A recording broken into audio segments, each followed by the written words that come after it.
Herzlich willkommen, meine Damen und Herren, bei einer neuen Ausgabe der DGWA News. Mein heutiger Interviewgast ist James Graham. Er ist der CEO von Recce Pharmaceuticals und was das Unternehmen macht und was er dort macht, das wird er uns gleich selber erklären. Deswegen herzlich willkommen, James Graham. So James, it's a pleasure to talk to you today. Hi Oswald, good to speak with you too. So James, could you please briefly introduce yourself and your company? My name is James Graham and I'm CEO and Managing Director of Recce Pharmaceuticals. Recce Pharmaceuticals is an Australian stock exchange listed and recently Frankfurt Exchange listed a company commercialising a new class of synthetic anti-infectives to address the global health issue of antibiotic-resistant superbugs and emerging viral pathogens. Blood poisoning or sepsis is the third most cause of death. Why did you focus on that, and can you tell us a little bit more about sepsis? Sepsis is a major unmet medical need. It affects around 50 million persons every year. Amongst the community, it results in a 1 in 5 death rate, or amongst hospital patients, a 1 in 3. That is a significant opportunity or reason for change. The average sepsis patient costs the healthcare provider in the United States, by example, around $500,000 each patient. As a new class of anti-infectives, we believe our compound can overcome any bacterial infection because any bacteria in the blood is bad bacteria, and that's just the challenge of sepsis today. Can you please provide us with a general overview about your product pipeline? Yes, we have two first-in-human drug candidates at this moment. One is focused on intravenous infusion as a safety study for sepsis. The second is utilizing the compound as a spray-on antibiotic solution in a vulnerable burns patient population. That second program is actually led by a former Australian of the Year, Professor Fiona Wood, for her burns work. So these two clinical programs working in parallel, addressing significant unmet medical needs amongst large patient populations, complemented by an exciting preclinical program in the background, represents a range of opportunity for the company as a clinical development and investors as a whole.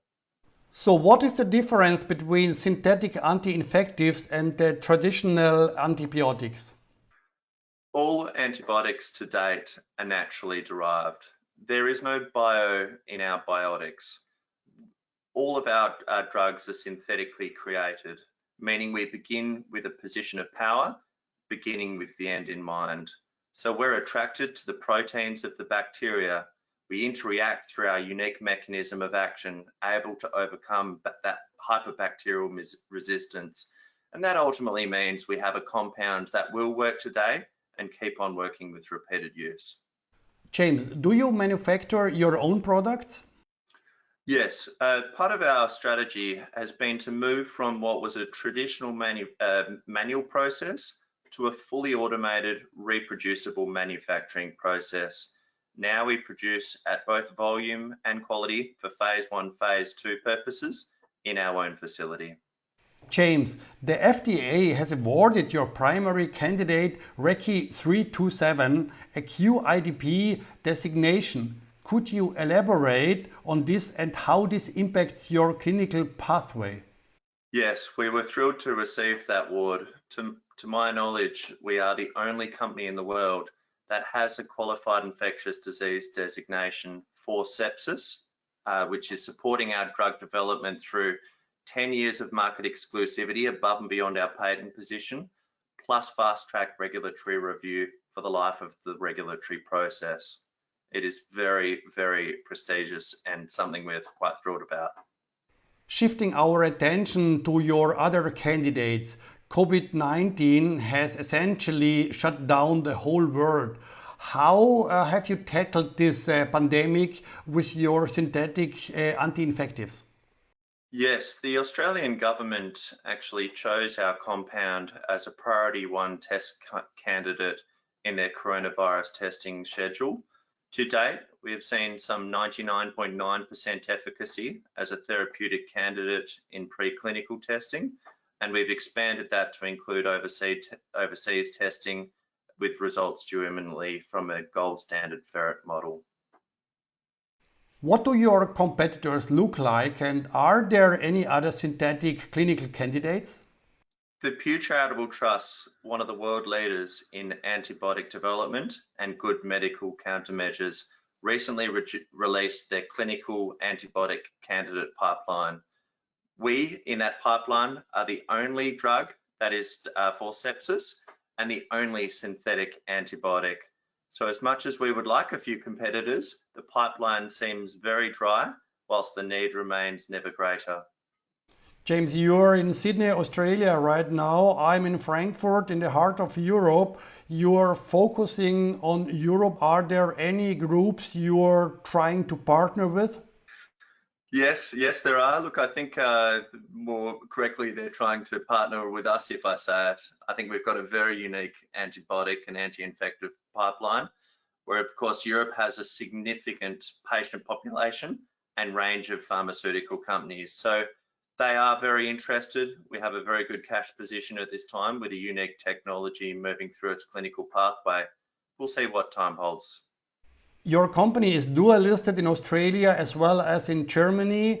So you're focusing on German and European investors. What are your expectations about the European investors market?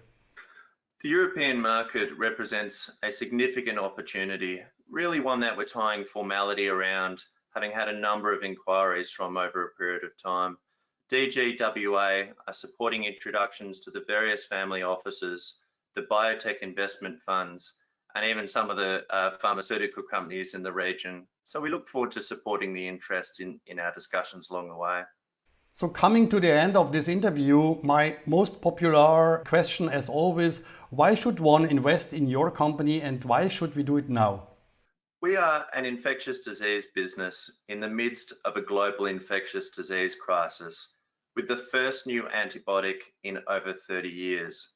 With two key clinical assets, with near-term data, we really start to see the patient significance on a global scale as these data readouts become available. We're very well funded to support our clinical programs, with many warm tailwinds around us to support the positive development of new medicines. I would welcome any shareholders to join us on our journey. Thank you, James. It was very interesting talking to you. Please stay safe and healthy. Thank you, Oswald. Good speaking with you too. Das, meine Damen und Herren, war der CEO von Recce Pharmaceuticals, James Graham. Wie immer informieren wir Sie weiter hier auf diesem YouTube-Channel, auf der Webseite der DGWA, aber auch auf der Webseite von Recce Pharmaceuticals. Ich bedanke mich bei Ihnen fürs Zuschauen. Bleiben Sie gesund und auf Wiedersehen.